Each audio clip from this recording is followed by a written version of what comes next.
Get ready for a blitz showdown between two titans. We have Maxime Vachier-Lagrave with the white pieces, taking on the challenger Ian Nepomniachtchi, and we open with the Petrov defense, a rock-solid and symmetrical choice. White grabs the pawn on e5, black kicks the knight back, and then promptly recaptures the pawn on e4. A very classical sound start. Both players now build a solid pawn center, developing their bishops to d3 and d6, respectively.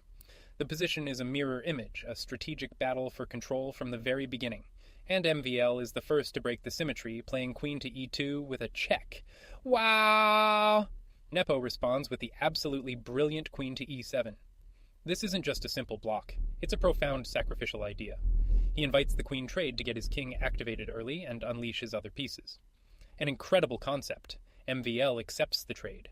The queen comes off the board, and Nepo's king recaptures on e7, becoming an active participant in the game right away.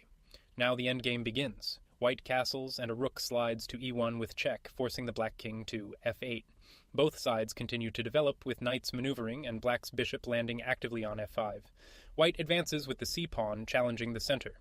After an exchange of pawns on c4, Nepo develops his bishop to b4, putting an annoying pin on the white knight.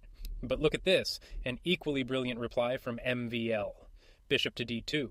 He understands the danger and offers a piece back to completely neutralize black's idea and untangle his position. Nepo has to take, snapping off the bishop on d2, and white's knight recaptures on d2. Just like that, the tension is resolved, and we are back to a dead equal position.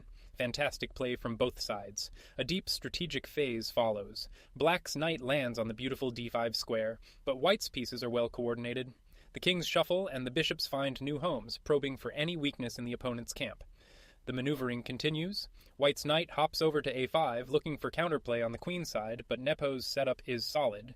The rooks and bishops reposition, with both players patiently improving their armies. The pieces continue to dance around the board. Black's bishop drops back to f7, and the knight reroutes to c7, setting the stage for the game's first critical moment. And here, in a very complex position, MVL makes a crucial decision. He needs to find the right square for his knight, but he misses the most accurate path. The best way forward was to keep things solid. Knight to f3 was the move.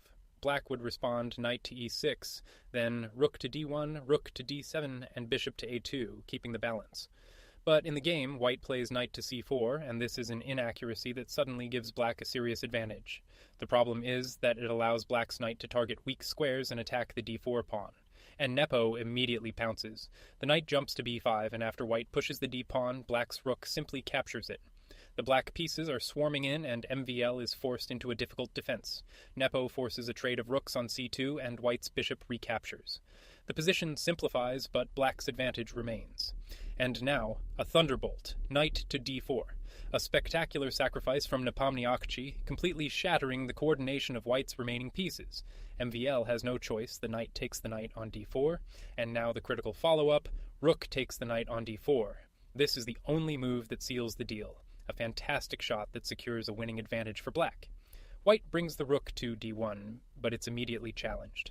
The final rooks are exchanged, and we enter a minor piece endgame where black is firmly in control. Incredible! Nepo does it again.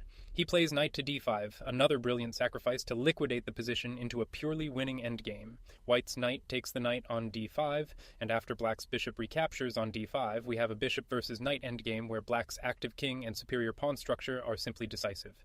Now we see the power of the king. Nepo's monarch marches up the board, first to e7, then to d6, supporting the advance of the c-pawn.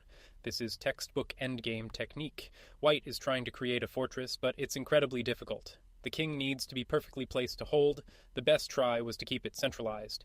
King to d3 was the move. After pawn to a5, king to c3, and pawn to b5, white could still put up a fight. Instead, in the game, MVL plays king to d2. This is an inaccuracy that allows black's c-pawn to become an unstoppable force. And there's the punishment. Nepo immediately pushes his pawn to c4, and white's position is collapsing. This is white's last chance to offer maximum resistance. The king must run back towards the center to have any hope of survival. King to e2, king to c5, king to e3, bishop to c6, pawn to h4. But after the move actually played, king to c3, it's all over. This is the final mistake, as it walks right into black's plan, and here is the killer blow, king to c5. The only move that wins, and it is absolutely crushing. The Black King now completely dominates the board, and White is helpless. Following a trail of brilliant sacrifices and flawless endgame play, Nepomniachtchi converts his advantage with deadly precision. A fantastic victory, and Black wins.